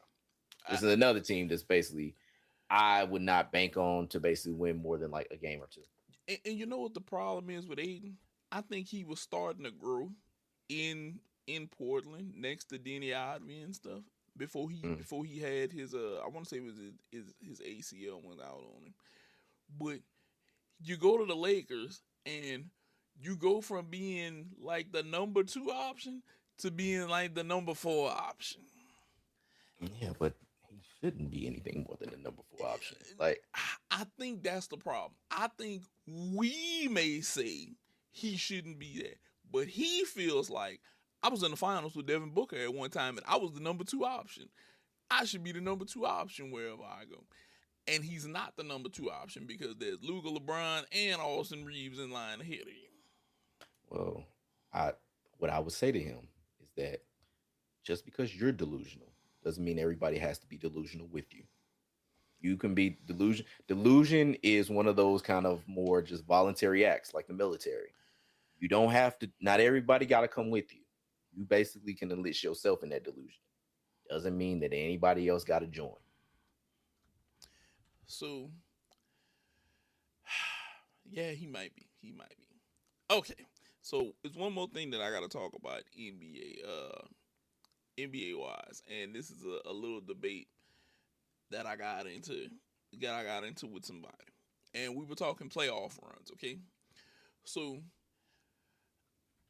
I said, and I will say it again, the Dallas Mavericks 2011 playoff run, I think Dirk had the hardest and the best playoff run that you could ever have to get to a title. Okay? And I will explain. Okay? So the Mavericks pull up. Okay, they get on the scene. First round playoffs. LaMarcus Aldridge now. Okay, that's who they play. On that team, LaMarcus Aldridge is there, Andre Miller is there, Marcus Camby is there, Wesley Matthews, Gerald Wallace is there, Nicholas Batum, whenever he was a force coming in the league, that was the first round. Brandon Roy was there. Okay, that was a hellified Portland Trailblazers team that they played. Okay, they wind up beating them. Okay, then we go second round. Do you know who they wound up playing? Lakers. Lakers. Not just any Lakers now. Let's be real. Kobe Bryant, Derek Fisher's back, Paul Gasol, Andrew Bynum was there. As much as he likes to be called Metal World Peace, I am not going to call him that right now. Goddamn, Ron Artesta's there. Okay, Howard Cosell. Lamar Odom, Shannon Brown, Matt Barnes was there. Steve Blake was there. Not only did they beat them, but they swept them. They packed them up. You pack your ass up. Go ahead. Okay. Then after they beat them, Baby Thunder, the athletic Baby Thunder, Serge Ibaka, not Ibaka, because he was blocking all kind of shit back then. Russell, Kendrick Perkins, Thabo Sefolosha, whenever he was worth something. Kevin Durant, Nate Robinson is there. Nick Collison is there. That's James Harden is there. That was a hellified Thunder team, okay? They beat them, okay? And then, to cap it off, they beat LeBron, the Heatles. Bosh, Wade, LeBron. And they packed them up and put them away. And they did that all with the Mavericks team of Deshaun Stevenson, Jason Kidd, Dirk Nowitzki, Sean Marion, Tyson Chandler, Jason the Jet Terry, Corey Brewer, J.J. Barea, Pager, who was a sniper, and Brendan Haywood. Okay? I'm not saying that this is the greatest championship ever won, but I'm saying this is the greatest playoff run that someone has ever had to put together to get through and win a championship. Because Mike was smacking people. People ain't see Game 7 against Mike, okay? Shaq was just total dominance, okay? Look, back then, the only person who could have guarded Shaq back then was Jesus. Okay? That's it. That's about it. And you're right. Jesus would have had trouble. Jesus would have been, why the hell I make this big ass dude like this? It would have been like a cartoon. Shaq would have basically scrunched that nigga up into like a sandwich and then basically ate him. Yeah. I'm saying that this is the greatest playoff run that we've ever watched. And I don't think that, I'm not going to say I don't think that we'll see another one, but I'll say this. I think that it might be some time before we see somebody run through the gauntlet again and win it all. Okay? I'll be completely honest with you. Mm-hmm. When I saw this on the sheet, I was like, there's no way. You convinced me. Like, because I didn't think about like what he had to go through, like what Dirk had to go through. Like, they only lost 5 games that playoffs. Yeah. And like you said, Marcus Aldridge, Kobe and Powell, and the Baby Thunder, like, and to then crescendo with the first year of the Heatles. Yeah. Like, and that was Brandon Roy, drop your ass off, give you 30, 40, and you got to deal with him and LA. And LA was stupid athletic, stupid post game on him. He had the mid-range jumper. And the reason that I tell people that this isn't a debate is, a guy told me, he said, well, Mike's run against Detroit. I said, well, here's the problem with that, bro. Mike was smacking people, okay? Mike had a team that you knew could be formidable against other people. Mike just puts you over the top. That's it. Mike puts you over the top. Mike is I'm not gonna lose, and that's why I'm so good. Okay? Yeah. But Dirk didn't have another bona fide superstar. He had a bona fide floor general in Jason Kidd. This is true. Mm-hmm. And he had Sean Marion, and he had people that played their role very well. Okay? Mm-hmm. He had high-end role players, and he was the star. Okay? Mm-hmm. And then he went and faced 3 dudes who were stars and managed to beat this. Because outside of maybe, and some people try to pick this apart and say the Baby Thunder, that Thunder team was crazy. to say how young they were and how good they were. And I that say, didn't they? Blazers team was nice. Because I want to say that Thunder team basically made the finals the next year. Yeah, I want to say that Yeah, Thunder team. yeah, Yeah, that yeah, they made the finals the next year. exactly. They knocked off the Lakers, if I'm not mistaken. They knocked off the Lakers to get to Mm, the to get to the Heat that year. So that right. shows you how good that team was. So No, like I they said, knocked off the Lakers and the Spurs there and the you go. Mavericks. Yeah, that's what I'm saying. They Yeah, were that good, and the Mavericks had to beat them the year before, and they had to beat the Lakers, and they had to beat that Portland team and round one. and they came into the season as a plus 2,000 to win the championship. There you go. No, no, no. You know what? I'm convinced. I'm with you. Like, no, Dirk basically it might be the hardest run. Like, y'all Yeah, look, y'all gonna have to tell us if my boy is wrong because I'm with him. I I'm can't think standing of with a this. run harder than that to get to Yeah, to get to this like to the champion tell and us win the tell us in the championship. chat. Tell us in the Yeah, chat. yeah. Like, yeah, Trust me, this is probably gonna be a short somewhere. So when you see this short, you go ahead, you leave a comment in the show. We gonna bring it see. on in. Come Yeah, to Blue Sky. Come to Facebook. yeah. Tell us You where we're bring it wrong. on in. But I think it's there. I think it's there. Now we gotta talk one more thing, bro, before we get up out of here, because I know y'all like, oh, them boys carrying on today. Yeah, you right. We be carrying on here. Okay, WWE. Okay, Mhm. Rob, I know that you know you've been catching up, but let me tell you what I saw on SmackDown. I got a little taste of some ruthless aggression the other day on SmackDown. I saw a lot of attitude. I saw a lot of swagger. I saw a lot of character. Me and you talked about it before the show. We had Mhm. wrestlers, but now we got wrestlers that have come into their own. They finding their groove. They got their gimmicks down. They showing their personality. And I'm gonna start with this. Trick Williams, his aura with his feet up on the commentary table while Sami Zayn and were in the ring. Sami Zayn and Aleister Black, and he had his feet up there with his all white on, with his fur coat, and I was imagining that's what Rick James used to post up in people's apartments and in houses with his feet on the table. How he was sitting up there, feet up. Sammy had to go out there and attack him. Now it did call Sammy the Master because he rolled back in there and got caught by a black mask from Aleister Black, and it was over with after that. But it was the aura of Trick Williams. Trick Williams he's aura farming on the highest of levels, and I believe that what we're seeing, and I know some people aren't gonna like how I'm gonna phrase this, but it's not saying that it was a total down there. I feel like we're on a major uptick for people and characters and things that we're gonna see in WWE because we're starting to see more guys pop out. We're starting to see the emergence of more guys. Still got some of the old guys, but you got a lot of new guys. You got a lot of Mhm. new going on right now. And Mhm. Trick Williams is among that new. Mhm. And how, better yet, how do you feel about Trick Williams? And the lemon It pepper steppers. in the lemon pepper steppers. I've said how I felt about Trick Williams. I think he is an absolute superstar. Like, I feel like this is like watching Y2J on old SmackDown. Like, this is a guy that basically can be a guy that's going to carry you like in the future. I think that he is amongst a lot of talent, and I think he's gonna have to wait his turn, to, so to speak. But I think that he is the guy I would put the ball in Trick Williams' hands and feel all confidence that he gonna basically score. I think that he is absolutely great.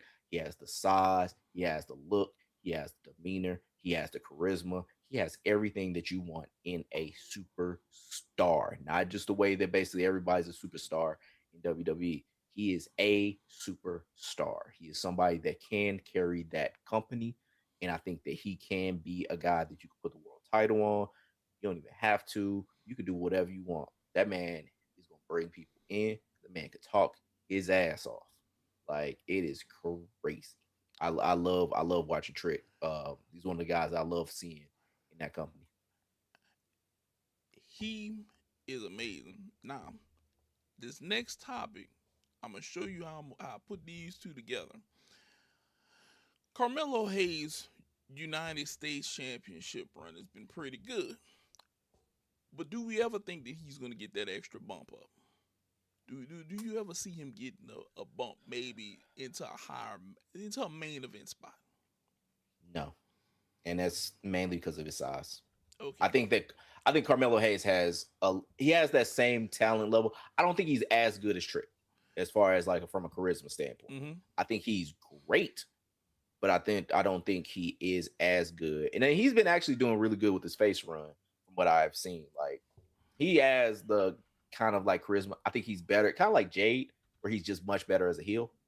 But it's like, but I think that when it comes to him in particular, it's his size that I think people are going to limit him on. Mm-hmm. But I don't think it should, because I think that he is a damn nerd. He is a damn good star. Like he is somebody that's like he got the look. He's got that natural like charisma. I think his physical charisma is better than Trick. Mm-hmm. But I think that Trick is better on the mic. I think Trick is much better. I think he's much more quick witted. Mm-hmm. And I think that he basically has like I don't know whenever they turn Trick face, I don't know how well he's gonna basically be able to, because I've said about this when it comes to WWE, when they turn somebody face, it goes from all the cool shit, reason why you get in love with them, to what it feels like WWE is telling them what they need to be. Yeah. It's like, no, keep these motherfuckers cool. Just basically have them do cool positive shit instead of cool negative shit. But like they try to there's a demeanor change when it comes to these niggas. But like, nah, man, I think that Carmelo, he's gonna basically get kind of like that mid card run, Mm-hmm. and he's gonna stay mid card because of his size. But I think he has heavyweight potential. He has heavyweight personality. I don't see them, even though he was a former NXT champion, but I don't think that they're going to basically give him a world title run because of his size. So I will tell you now why I put these two back to back. Okay. Oba is about to get his shot at Brock. Okay. Yeah. Which is gonna be crazy. This is gonna be crazy. Big meaty men slapping meat. There we go.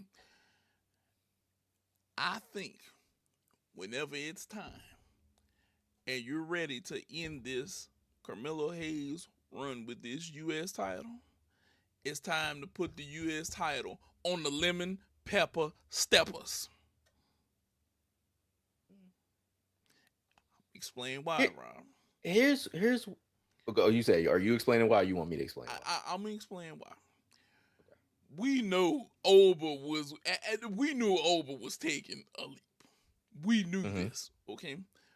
But I think that we have to give Trick some type of leap here in some way, shape, or form. And it can't be at either one of the heavyweight titles right now, because I think the other title is going to be Jacob Fatu. Okay? Yeah. I think after I kind of go off on this next title, that's going to be Jacob Fatu. I think Oba is going to be in line for one.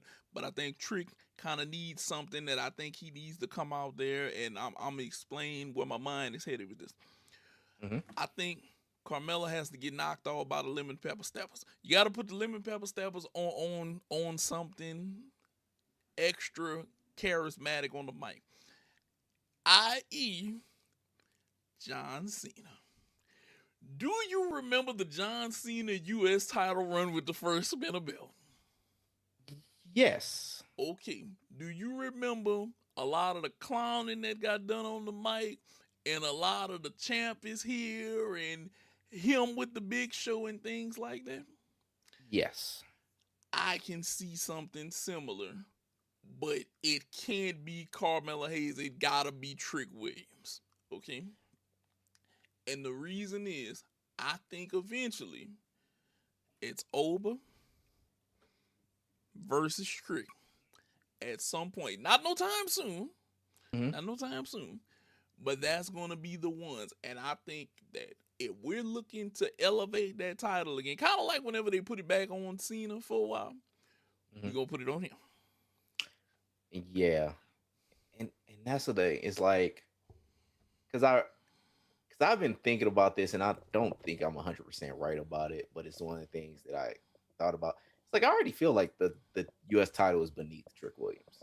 I agree with you when you say like it should be on him, and I think he'd be great with it, and I think he'd elevate it. because I think that when it comes to him, he will basically put the time and effort to bring more creativity and say how the world love, how the United States love Trick Williams or Yeah. something like that. But it's like it feels like for me, I would want him just in the world title picture, even though I don't think it's his turn. Yeah. I think that there needs to be a little bit more time for him to basically get established with the audience and everything like that. However, it's like I just feel like for whatever reason, like in my mind, in my heart, at least part of me feels like he's already above the I US can see title, that. above the Intercontinental title. And he should, and for all intents and purposes, he shouldn't be. But I think with his charisma and everything like that, it's like part of me feels like he just is already Yeah. above it. But I think he elevates the title, not the title elevating him. Yes. Yeah. Yes. I 100% agree with that. That's why I think that you put it on him. Now, it's two things. Is one thing I'm gonna get into with this next one, and I'm apologizing to you, Drew McIntyre, before I say what I'm gonna say after I say the first part. What happened with him and Jacob Fatu, the clips that I showed you, that shit was amazing. Yep. Okay, Mhm. I think Jacob is gonna be the next one to have a shot at he's gonna take a shot at the next championship. Jacob is a monster. What he did to Drew and how him and Drew went at it, I felt ruthless aggression. I felt that attitude-ish era coming from it. I felt the big spot falling off. I felt all of that.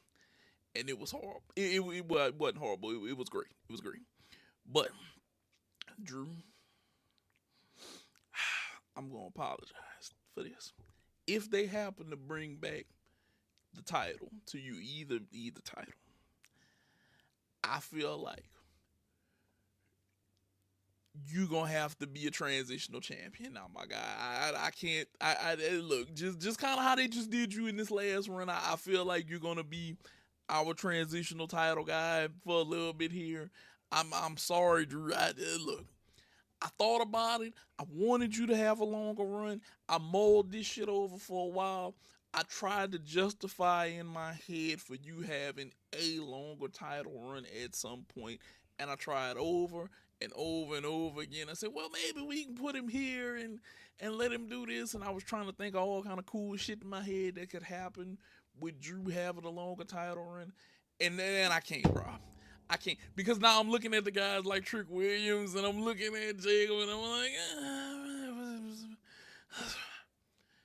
I was like, look, you may not be Bret Hart wrestling, but you're going to have to be Bret Hart with this title, okay?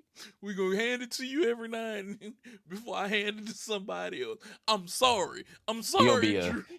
He going to be a 15-time world champion with 30 days as world champion. I'm sorry, Drew. I'm sorry. I can't figure it out no other way because I can't see them passing on a chance to like give it to Trick if it was available, or give Jacob a title run, or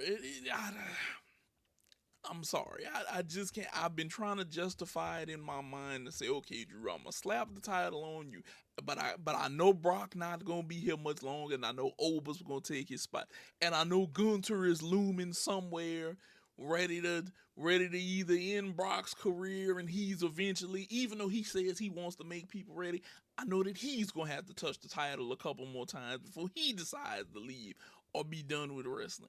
And I'm looking at everybody else, and I'm like, Drew, you're towards the bottom of the list, but you're really good, and you're good enough on a mic that I could slap this on you for a month or two and then give it to somebody else that's going to get it. And I'm sorry, Drew. Especially after the shoot with Jacob Fatu, I'm like, Jacob got to go over. I need Jacob to go get a title now. I can't. I mean, he'll be all right. He gonna have to. He gonna have to, Rob. I can't justify nothing else. Whenever I put that up there late last night, I had been telling myself in my head, I say, we can find a spot for Drew. We can give Drew something. We can give him a belt. I was trying to come up with fictional tag teams for him to have a belt drop. I was trying to give him a tag partner, and I couldn't even do that. I couldn't even do that. It'll come sooner or later. But yeah, to be completely honest, like I think it's fine. Drew has already been a multiple time world champion. He's 40 now. I mean, it ain't gonna be too many times that he's gonna have like a great long run. But I thought he was due one though, just one. Yeah, but he did. He had long runs. It's just they didn't really have much, and it was partially because like COVID. It was during the time of COVID and all that. Like he held it down for COVID time, and he had long runs. It was just that we weren't really on him like that. But that's partially because nobody got a ceiling. I think that he's great, and I'm not saying that he's not great, but I think that he's great. He's great, but Jacob Fatu was younger, which I didn't realize Jacob Fatu was younger than me. I would have thought that nigga was 40. That nigga is 33. Yeah. That nigga is. If you would have said, Rob, I'll give you this $1,000 sitting right here if you guess Jacob Fatu's age, I would have said 41. I just for some reason think this nigga is older. That nigga is like much younger than me. Yeah. Either way, that's me being distracted. Yeah, man, look, he's just gonna have to move up the fucking way, and this be fine. Like the thing about the championship, the thing overall with any kind of WWE title, it's a prop. It's something to basically be a vehicle for you to basically get to the next thing. So yes, it is. If Drew is the one to basically if that's the thing for get Drew to keep his relevancy to get to the next thing, it's fine. He ain't got to have no long title run. His WWE Hall of Fame plaque has already been basically made. But I get it. I understand wanting him to have a run because he has been consistently great in the time that he's been back since he got fired. Like he's been consistently outright great, period. Whether it was in NXT, whether it's been on the main roster, he's been great. Nothing less than great. But there's greater. Jacob Fatu is that dude, and I think Jacob Fatu should be a world champion consistently. He should have that long run because of how great he is. Yeah, it's coming. It is coming. Look, me and you talked about it. Wrestling is in very good hands right now. Yeah, there's plenty of talent everywhere, up and down. But it's going to be great. Especially after what I saw on SmackDown, I was like, yes, getting my Napoleon Dynamite on, just yes. But it's cool though. It's cool. Now, before we get up out of here, I have a question for you guys, and I want you guys to also engage with this. Who are your current favorite WWE wrestlers and why? Not old people. Like I'm not saying I want people who are active right now. Who are you picking? Matter of fact, Rob, who's your favorite right now? Probably Trick. Probably Trick. Either between Trick and but really between Trick and Javon and Oba. Yeah, I'm kind of in the same boat, Oba and Trick, because Trick is like the empowerment of me saying lemon pepper steppers everywhere. Like if you don't move, before I put my lemon pepper steppers upside your head, or watch out, I'm coming through with the lemon pepper steppers on my feet. I can just say lemon pepper steppers like Trick Williams in multiple scenarios, and it just makes me happy to say that. But he's definitely there. Him, Oba, Jacob is there. We're gonna be good. We're gonna be good for wrestling. We're gonna be good. Yeah. As long as they continue down the right path, we're going to be great. Now, is there anything else that you would like to talk about, Rob, that we may have missed along the way? So good night, Canada. Good night, Taylor Swift. And to all of y'all basically saying that my boy basically was talking in autotune. Y'all couldn't be further from the truth. Yes. I have no clue. This has been the newest development of this show is that the homie Nate is talking in autotune. I don't know where y'all get that from. That man is not on the auto-tune mic. That man is just that's his sweet sultry voice that you guys hear in your ear holes and in your eye holes like every week. And I don't know where this comes from. It's like because it was multiple platforms, multiple days talking about this man talking in auto-tune. He's like, where did the auto-tune come from? there is no auto tune. Like like there is nothing that basically come in here with no auto tune. These voices are not modulated. These are coming pure Here, from the source. Dog, none of these voices have been stepped on. Nothing basically has been none of gone it. through. Like this is pure, unadulterated me and him. Yes. Like this is that's all that is. So I don't know where y'all get that auto tune stuff from, but it couldn't be further from really the don't. case, baby. I really don't. I really don't. But we love you guys. Keep up with the views on the shorts.